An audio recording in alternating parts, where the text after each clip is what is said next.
Mercy Ministry.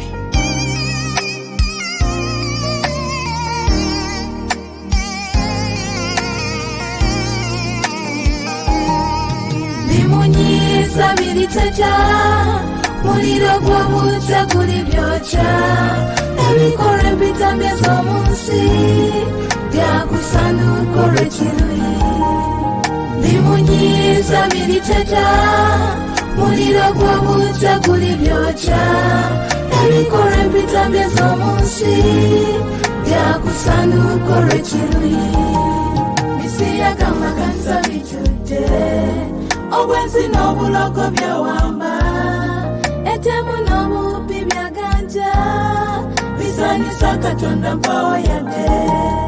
Bimunyiza biliteja muliro gw'obujja guli byokya ebikore bitamye z'omunsi byakusanuka olw'ekiruyi. Bimunyiza biliteja muliro gw'obujja guli byokya ebikore bitamye z'omunsi byakusanuka olw'ekiruyi.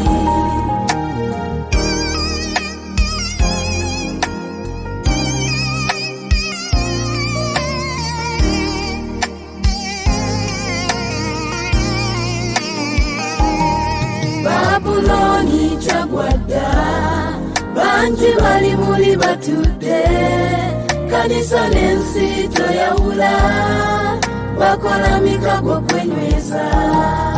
Bimunyiza biliteja muliro gw'obujja guli byokya ebikore bitamye z'omunsi byakusanuka olw'ekiruyi.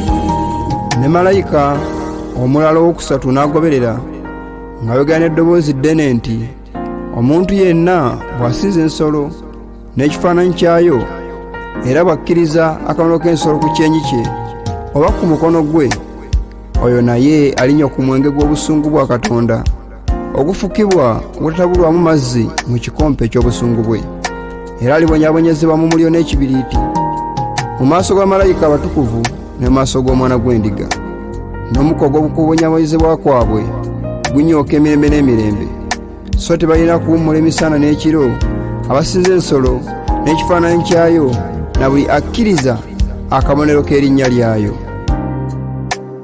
Awo we wali okugumiikiriza kw'abatukuvu abakwata ebiragiro bya Katonda n'okukkiriza kwa Yesu. Bimunyiza biliteja muliro gw'obujja guli byokya ebikore bitamye z'omunsi byakusanuka olw'ekiruyi. Kifaananyi ky'ensolo kyalagulwa timubi n'ebiro kirikolwa bubonero obwo bulabise naye era bangi baganye. Kale munnindirire, bw'ayogera Mukama, okutuusa ku lunaku lwe ndigolokoka okukwata omuyiggo, kubanga maliridde okukuŋŋaanya amawanga, ndeete obwakabaka okubafukako okunyiga kwange, ekiruyi kyange kyonna, kubanga ensi zonna omuliro gw'obuggya bwange gulizirya. Bimunyiza biliteja muliro gw'obujja guli byokya ebikore bitamye z'omunsi byakusanuka olw'ekiruyi. Bimunyiza biliteja muliro gw'obujja guli byokya ebikore bitamye z'omunsi byakusanuka olw'ekiruyi.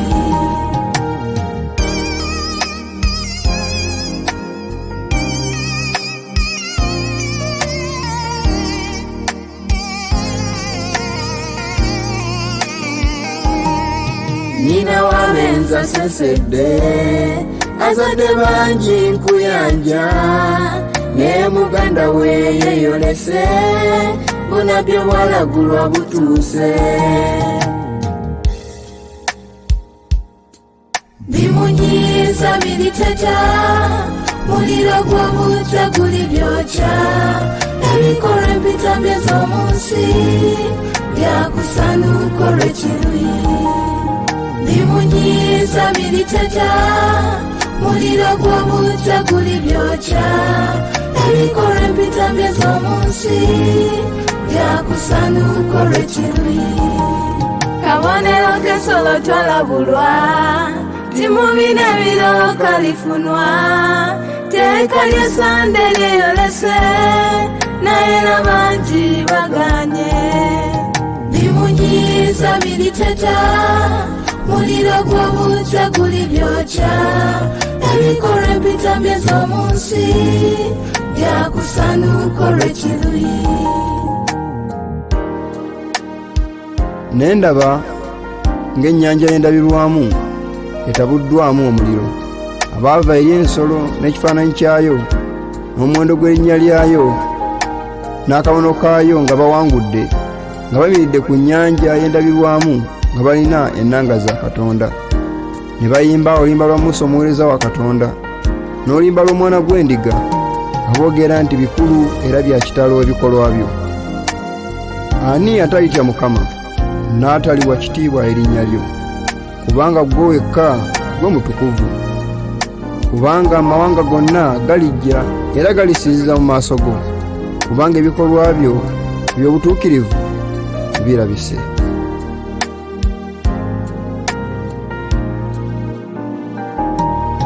bimunyiiza biriteta muliro gw'obutta guli byokya ebikolwa empitamye z'omu nsi byakusanuka olw'ekiruyi bimunyiiza biriteta muliro gw'obutta guli byokya ebikolwa empitamye z'omu nsi byakusanuka olw'ekiruyi bimunyiiza biriteta muliro gw'obutta guli byokya ebikolwa empitamye z'omu nsi byakusanuka olw'ekiruyi ebikolwa empitamye z'omu nsi byakusanuka olw'ekiruyi